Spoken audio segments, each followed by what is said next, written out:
J'essaie d'assimiler que cette situation n'est qu'une autre circonstance pour plaire au Seigneur. Cette vie ne concerne pas moi, mes désirs, mes sentiments ou ce que je veux ou pense. Il ne s'agit pas de qui j'aime le plus ou de qui m'aime le plus, ma famille ou mon conjoint, mais il s'agit du seul qui mérite d'être adoré, c'est à dire Dieu que j'arrêterai de souffrir lorsque mon cœur comprendra complètement cette vérité, que ce qui est important ici a été mis sur la table, bien avant que j'existe, que tout consiste à aimer, obéir et faire confiance au Seigneur. Maintenant je comprends que si je fais confiance, en Dieu tout le reste s'ajoutera. Maintenant je sais que je suis marié, non seulement parce que j'aime mon mari, mais pour quelque chose de plus grand et de plus grand, pour quelque chose de merveilleux qui sont les desseins de Dieu, parce que je sais que nous sommes deux pécheurs voulant plaire à Dieu, que nous ne méritons rien, et pourtant le Seigneur nous donne son amour et sa miséricorde, que je ne peux pas voir les choses comme cela me convient le mieux, mais plutôt essayer de les voir comme le Seigneur les voit,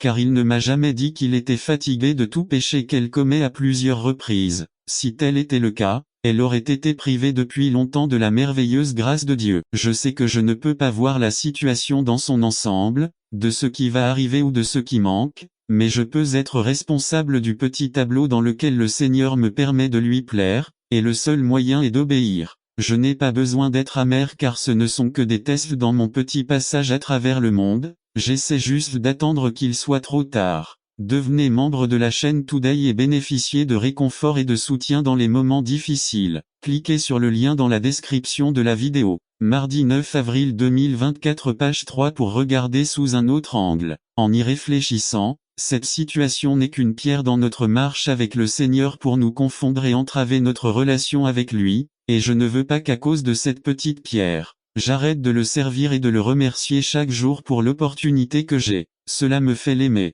Il est difficile d'obéir, et tout ce que je dis semble utopique, mais ce n'est pas le cas, si je laisse couler l'Esprit de Dieu et si je laisse mon horrible cœur de pierre devenir un cœur de chair, et si je laisse ce cœur vouloir être doux et fidèle à sa parole et à ses promesses. Il me manque encore tellement de choses, je sais, mais à chaque nouvelle chose et à chaque épreuve surmontée ou non, je réalise à quel point Dieu façonne mon âme. Cela peut paraître absurde et un peu fou, mais je pense que je suis prêt à revivre la même chose, encore quelques fois, si le Seigneur le veut ainsi. J'espère que je ne serai pas sans réponse lorsque cela arrivera et que je pourrai démontrer à quel point il est beau d'obéir au Seigneur. Cette sœur a compris que cette vie n'est pas sa fête, mais plutôt celle de Dieu et qu'elle est sur elle enclume sainte de Dieu en train de se forger à l'image de Jésus. Je remercie Dieu que grâce à votre participation à la communauté, à vos interactions en petits groupes, à votre ministère auprès des autres, à votre aide aux autres, vous avez grandi et êtes devenu davantage semblable à Jésus.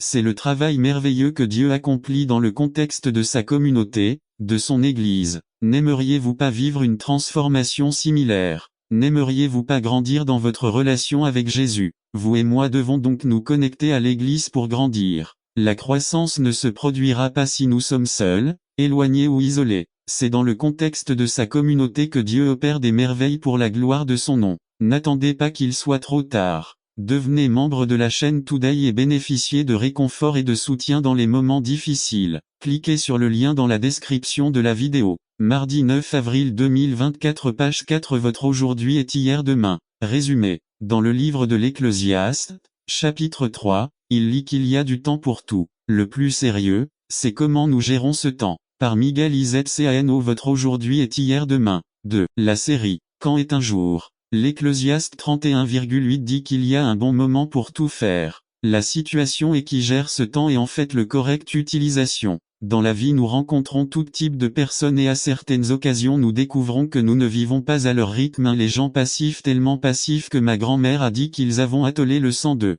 Les gens compulsifs ils ne sont pas très fiables car ils ne pensent pas qu'ils réagissent. 3. Les gens analytiques c'est bien mais ils ne deviennent pas philosophes. 4. Les personnes obsessives vous aurez votre propre opinion sur eux. 5. Les gens pessimistes avec une mentalité de fatalisme et d'échec. 6. Les gens optimistes avec la mentalité de campion tout le temps. 7. Les gens arrivistes vivent du succès et du sacrifice des autres. Dans quel groupe pensez-vous être en ce moment? La vérité que nous devons faire la main de tout ce qui ci-dessus lorsque nous agissons selon notre propre critère et n'imitons pas le modèle de vie idéal du Christ. Certainement, seul Dieu donne une deuxième chance, sans aucun reproche, Il dépote nos péchés au fond de l'océan, mais vous et moi honnêtement. Allons-y juste pour une minute avec honnêteté, le rythme de vie que nous menons n'importe pas, le comportement et l'attitude laisseront leurs empreintes sur ceux qui croisent notre chemin. 1. Une première impression. 2. Une attitude d'honnêteté. 3. Un comportement de s'il vous plaît.